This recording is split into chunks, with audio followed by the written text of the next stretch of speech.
Guys, how's it going? Welcome to another episode of Falcor's Mighty Adventures.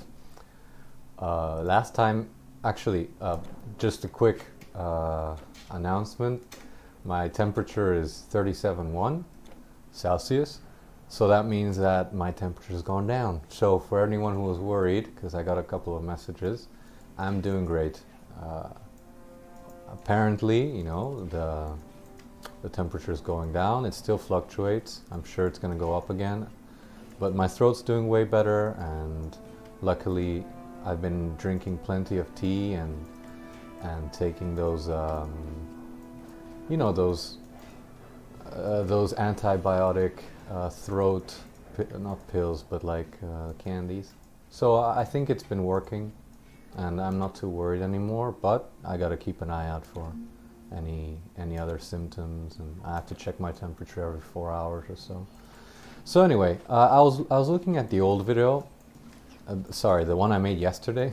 It's not so old, and I noticed that I was kind of all over the place. It might be a little confusing as to what happened first, and the timeline might have been a little confusing, and I understand that. The thing is, the first week, which let's call it like the pre-chemo week, was basically many tests happening parallel, one after the other, but like waiting for the results all at the same time. So it's kind of hard to finish one element of the story and then continue with another one that happened at the same time. That's why it was kind of confusing. Plus I was kind of nervous about the whole temperature thing, so I apologize for that. I'm going to try to structure the videos a little bit better next time. So just to sort of summarize it, the first week was just tests. They took the bone marrow sample, they took the several blood samples, they did the whole pulmonary endoscopy thing. I did the whole urology thing with the sperm sample, and basically it was just tests. Then, while we were doing the tests, the doctors were planning what we're going to do, what's the chemo treatment going to be like and everything. And they told me that around two weeks to a month after chemo, we were going to know how I responded to the treatment, and we would know how severe the leukemia is or was. So what happened was, they gave me the chemotherapy, and like I said last time, it was 2 sessions per day, 2 different drugs. One focused on my bone marrow, trying to clean that up, and the other one focused on my blood, my liquid blood in the veins, trying to clean that up. Because remember, there's a lot of trash in there, like useless cells, basically taking up space, and we had to clean that up. So what we did, so that was 6 times a week. 7th day I rested, and we did this for maybe a month. And now a lot of things happened in that month. Just talking about the chemo, reviewing, I didn't feel too much at first. I didn't feel too much nausea. I didn't feel too much fatigue or anything like that, but after a week or so you do feel the effects, and I'm gonna describe what it's like to have chemotherapy. It's kind of ugly, and if you don't like this, just skip this part. But basically what happens is, I describe it as having a permanent hangover that sort of fluctuates in intensity. It really depends on like the time of the day and how you respond that day to it, and it depends on your mood and what you ate. But it's just a hangover, it's fatigue, and what I would call chemo feeling, which what it is basically, imagine an itch in your body that you can't scratch, and it's not superficial, it's inside your body. So what happens is you become super irritated at anything, because you've got this like not ache, it's like an itch. It's like something's scratching you from the inside. It's annoying. It's not that bad, but it makes you very irritated. So people that came over, especially my family and my girlfriend, were had to be very, very patient with me. And honestly, I couldn't have had a better group of support, because they were like perfect. They were super patient with me, and I often say that when you're going through a treatment like this, you become a baby, an adult, and an old man or woman at the same time, all at once. So you're a baby because you're sort of in the hands of the doctors, and really they're taking care of you. They bring you the food and everything, and they give you medicine, and you don't really have a choice. If they say you need antibiotics, you take the antibiotics and things like that. You take all the pills they tell you and everything. So you're kind of like a baby. Plus you're trapped in a room. You don't have the freedoms that you're used to as an adult. So you're a baby. You're also an adult because you have to make difficult adult decisions, and technically you can leave anytime. Like, the hospital is not going to hold you there. And you have to be an adult when it comes to facing these realities. You have to accept that this is going to be tough, but I have to do it. So you have to be an adult too. You also have to be an adult in the sense that although you're going through something very tough and everyone needs to be patient with you, you need to realize just how hard it can be for others to see you go through something like this, and you have to be patient with others too. So I really hope that I could give back that patience, because that's one of those things that you're going to have to be a grown man or woman for this. You have to be an adult. You can't be just a little baby. And you're also an old person, because how old people get irritated at things, and just old people stuff. I think we all know what we're talking about. They get like frustrated and impatient and things like that. That you sort of get that too. You become this older person, and you're like, who the hell are you? And you know what? No, fuck that. I don't want to do that. Blah blah blah. And you have to live with that too. And if your parents are there, or your friends or your family, they have to deal with that too. It's kind of like dealing with an old man. So yeah, you have to be simultaneously young. You have to be simultaneously young, an adult, and old at the same time. That's I think one of the best descriptions of a person going through a treatment like this. They are all three at once. So you have to deal with all those characteristics, So anyway, so yeah, that happened. I'm not gonna say like what happened after a month, but a couple of things happened within like a week. One of the most beautiful things that ever happened in my life, and I'm just warning you, I'm gonna get emotional just talking about this, because it was easily, like, probably top 3 one of the best things that happened to my life. As I said previously in another video, I have 2 brothers. I have an older brother who lives here in Argentina, and I have a younger brother who went to live in Amsterdam. And both my brothers are pretty successful people, but my little brother lives and breathes success. Like, this guy, he's always had this sort of mentality or personality that's just so compatible with today's world. Like, he's made for today's world. Like, he's got all the charisma and all these personality traits that some people might find a little extreme, but it works perfectly in today's world. He's got like a ton of friends.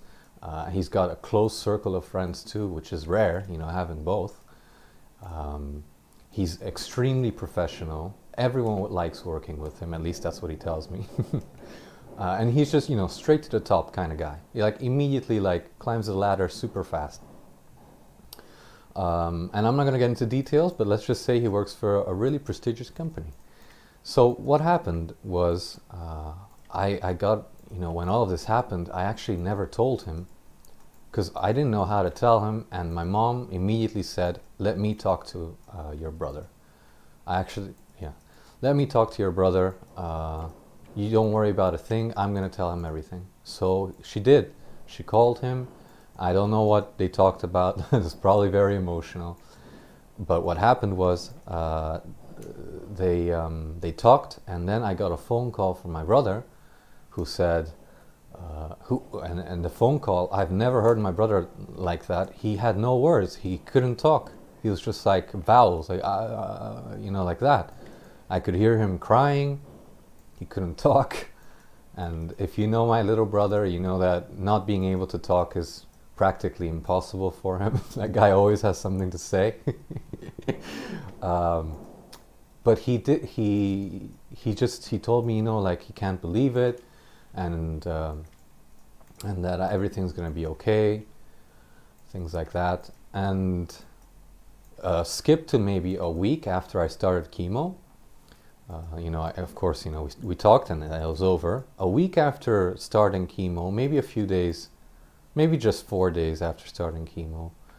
Truth is, when you're stuck in a room like that, doing, treatment like this, the days sort of, they blend together. So anyway, like maybe a few days after starting chemo, they had given me Benadryl because the doctors had told me that I needed to get a few blood transfusions. That's something very common, especially with leukemia, that you need like a whole bunch of transfusions at the beginning because you practically have no good blood in you, so you need like as much as you can get. So anyway, they had given me Benadryl, which is a pre-medication for blood transfusions so that you don't get a reaction, because I'm one of those people that if you inject blood into me just like that, my whole face starts itching, and in fact I get swollen. Parts of my skin sort of get swollen. So I need to take Benadryl through veins. They just inject Benadryl into you, and what happens is Benadryl makes you sleepy, very sleepy, and they gave me a big a big dose of Benadryl. And Benadryl is an amazing drug. I don't think it has too many side effects. I know it's addictive, but it helped me a lot. So it was hilarious. They give me the Benadryl, and I kind of pass out basically. And so I'm just there, laying there in a fetal position, just minding my own business, and just falling asleep. And I'm just gonna kill these. Sorry. I'm really sorry you have to go through this, but I have to pay attention here, because I'm gonna end up dead here. No, well, okay, it doesn't matter. I'll just tell you. So I'm falling asleep, and the door opens, and I kind of wake up, but the Benadryl kind of had me. I was really high on Benadryl, so I was like, oh, and everything is sort of surreal. In those movies where like maybe they're having a drug overdose, and it's like they can't focus, and their eyes are just going all hazy. That's what happened to me. I basically see this shadow of a really tall person in the door, and I'm like, that's probably a doctor, and I'm falling asleep, so I don't want to talk to the doctor. And the person walks in, doesn't say a word, and I see the person just just comes over to me and says something that I couldn't hear because I was so sleepy, like it was just mumbling like woo woo woo woo woo. And I'm like, oh, what? And then I see this hand. And I recognize the rings on the hand, because my little brother wears 2 rings, which are both rewards for excellence from his company. These rings are like trophies to him. He always wears them because they mean a lot to him, and he always talks about them. And I recognize them, and I'm like, what? And I look up, and like I see this huge smile, and it was my little brother. And he only says 3 words the only words that I understood. He says them in Hungarian. He's like, "Szia, itt vagyok," which szia, itt vagyok. That's all he said. It means, hi, I'm here. And I couldn't believe it, but I couldn't talk. I was too high. I was too high on Benadryl, and I just grabbed his hand and I put it on my cheek. I hope he got the message, like I was so thankful. I couldn't believe it. It was such a beautiful moment that I thought I had died. I thought I was dead because it was just so beautiful. And I'll never forget that day. And it gets kind of funny after that because he left, of course, he left the door. He said something like, I'm going to be here and things like that. I don't know. I don't remember. I just can't remember. And he just told me, he's like, he just left the room and I fell asleep. And it's kind of funny because later my mom told me that she had no idea that it was such a beautiful moment because my little brother, when he left, my family, of course, was waiting outside with the doctors. And my mom told me that my brother left and he just looked at everyone and he's like, he's not doing good, mate. I've never seen him like this. He's practically catatonic. No, he's fucked. I've never seen my brother so fucked in his life. And he's like, he's all like I need a fucking cigarette. He left and went to smoke. And my mom told me like he thought I was doing terribly, but it was because I was so high on Benadryl.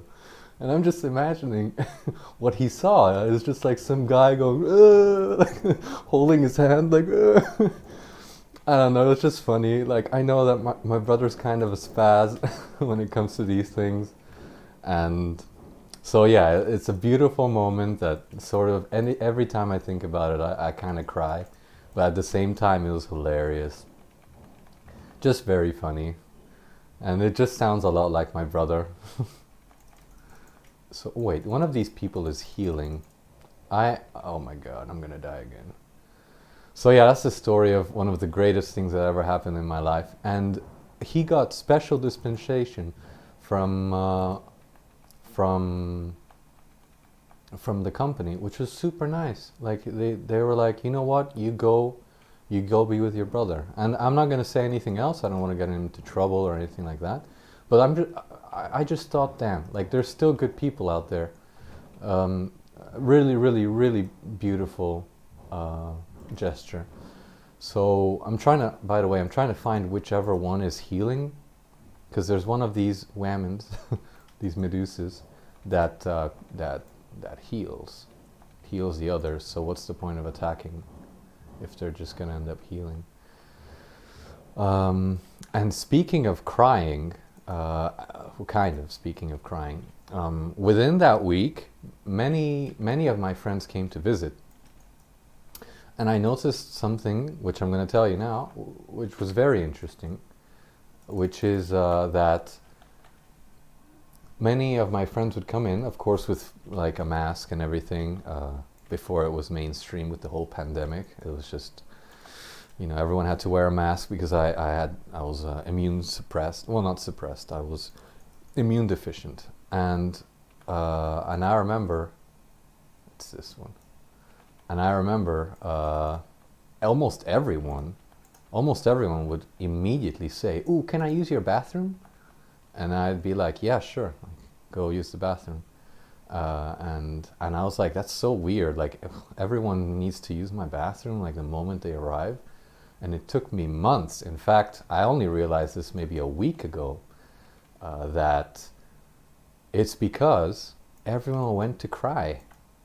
Isn't that kind of sad? Like, everyone used the bathroom to cry because the moment they saw me all bald and kind of like, weak and skinny, it hit them hard. And I didn't realize in the moment, because everyone was so smiley, I didn't realize that I was actually watching an Oscar-worthy performance that hasn't seen any parallels since Tobey Maguire in Spider-Man. It's incomparable. I was watching like the best acting I've ever seen in my life.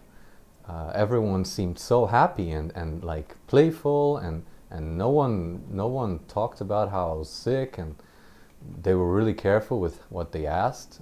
And luckily, I have really good friends that I'm not going to end up killing these people. Jesus. I have really good friends that knew exactly what to say. Like just gonna get more healing potions. That knew exactly what to say. And many of them asked me specifically what they wanted to know. They didn't like sugarcoat or anything, and that's nice because I don't have any problem talking about these things. Maybe other people do. I don't know. So yeah. Oh crap! Did I not put? I'm terrible with time. So yeah, that was pretty good. So yeah, that's my friends and family confronting the news. What I did was I told all of my friends that I leave it in your hands. I leave telling other people in your hands. If you want to tell anyone, tell them. Like it's completely your choice. And I think that's the perfect decision, honestly. Some people want to make this private and they disappear for like whatever time the treatment takes. In my opinion, you can hold shift. I didn't know that. In my opinion, well, at least for my personality, the best thing you can do is to tell everyone. If you want to tell any friends, tell them. If you don't, then don't tell them. And it's more organic. At least to me, it's way more organic. And if you trust your friends, then no one's going to tell anyone that they think is a bad idea. So that's what I said. I told them, like, anyone who wants to talk about it with anyone, just tell them. I don't mind. And so, you get messages from people that say things like, like, I want to visit you, but I don't want to bother, and that's fine. Many people feel very uncomfortable with this subject. Many people are very afraid of death in general, or they've had a terrible experience, a personal experience with these things, and they don't want to relive it, and that's perfectly fine. So nowadays, even just a message is enough. Just a little message saying, thinking about you and sending you positive vibes. That's more than enough. In my case, I was perfectly happy with just a few people visiting from time to time. I will admit, though, it is easier when you have someone visiting. Not daily, but like routinely. It does help, and they also really help out when you need them to do something for you. Like, for example, my girlfriend, poor girl, was in charge of making sure that if I felt really bad, that no one would bother me, or if I had a really bad chemo day, she would be like, okay, everything is cancelled. Everything is cancelled. You're not allowed to visit him now because he's not doing too well. And that's a huge help, because I didn't want to tell these people that I don't want to see you. And my girlfriend's got that character. She can tell anyone anything and doesn't care, which is amazing. And then, so yeah, I had regular visits from friends. I had messages from people. My family from Hungary found out, because most of my family, like my cousins and my grandparents and all that, they're all in Hungary. So that's the whole thing.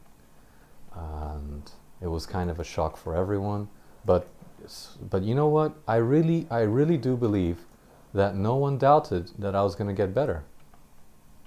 And this sort of mentality, I've never believed in blind positivity, but I have believed in bravery. Like I always repeat, like being positive, but because you're being brave, not because you're being trying to be positive because you think that's going to like make everything better, because positivity is everything. No, it's a matter of attitude more than anything. So they were very encouraging. They're like, dude, like you're gonna go through this no matter what. And luckily I didn't get any messages from family saying, like, what the hell, like, worried that I'm gonna die and things like that. Maybe they kept it to themselves, but they didn't give me the impression that they weren't sleeping, or that they were losing faith in the world because I wasn't doing too well, you know. So that's pretty good. As I said, my support system was 100%, like, it couldn't have been better. Okay, well, just talking about like the game itself now, just really quickly. We killed the gorgons. This is a classic Greek mythology thing. Just a quick tip, always kill the healer first. Took me a while, but I was kind of distracted. Let's see if we get any blues. No blues. It's one of those episodes. I'm not sure how much time passed. I don't know how long I've been recording, so this might be a little shorter than usual. I'm gonna play for 5 more minutes, and then we're gonna see how we fare. Last time I sort of nailed it with the time, even though I didn't have the the phone stopwatch thingy. But you know, I've been known to make videos that are a little too long. So yeah, that was what happened in the first week of chemo. Basically, it's meeting friends and confronting them, and my little brother coming over to visit, which was amazing. My family, we've all agreed by now that my little brother coming to visit all the way from Amsterdam for a month or even more, I think, was essential to my recovery. And I'm very serious. I'm very serious. It would have been completely different if he didn't come. Like, and I don't want to pressure anyone here. Like, if you can't travel, you can't travel. Period. But what I'm saying is, him coming over here and spending time with me and playing World of Warcraft while I was in the hospital, and was, to me, it was a game changer, an absolute game changer. I felt like we were kids again, inseparable. And in fact, I'm convinced that we're exactly like how we were when we were kids. He actually downloaded. He made a World of Warcraft Classic subscription. He bought a whole bunch of 4G gigabytes. Made his phone into a what's the word, like a hotspot, a Wi-Fi hotspot, and with a laptop he just played World of Warcraft all day. And he's the perfect companion if you need someone in the hospital, because he knew that he didn't have to talk to me 24/7. Like, he came to visit, said, "How are you doing?" "Pretty good." And he'd be like, "Okay, if you need anything, just tell me." And then he would just sit down and play World of Warcraft. He wouldn't say a word to me. And for most of my time in the hospital, that's the perfect thing you could have done, because I'd get so tired from talking and irritated, and I couldn't pay attention to conversations for too long, especially on my bad days when the chemo was really strong or accumulated over 6 days. So that's that, really. We're gonna do one. Oh, there we go. I think we're gonna end the episode here. If it's way shorter than usual, I'm terribly sorry, but I don't want to pass the 30-minute line. So that's like a little bit. We didn't progress too much with the story, but it gave you an idea of what it was like confronting family and friends, and a really basic idea of what chemo can do to you. Next time, I'm going to talk about pretty deep stuff. I'm planning on talking about the psychological impact it has on you when you're told that, you know, not only are you going to have to go through chemo and all that, but, you know, this might not work. You know, you could die. So I'm going to talk about that a little bit tomorrow, because I think many people want to know about that too. So anyway, thank you so much for watching this episode. A like and a sub would be greatly appreciated. It helps the algorithm. And I'll see you in the next one. Bye.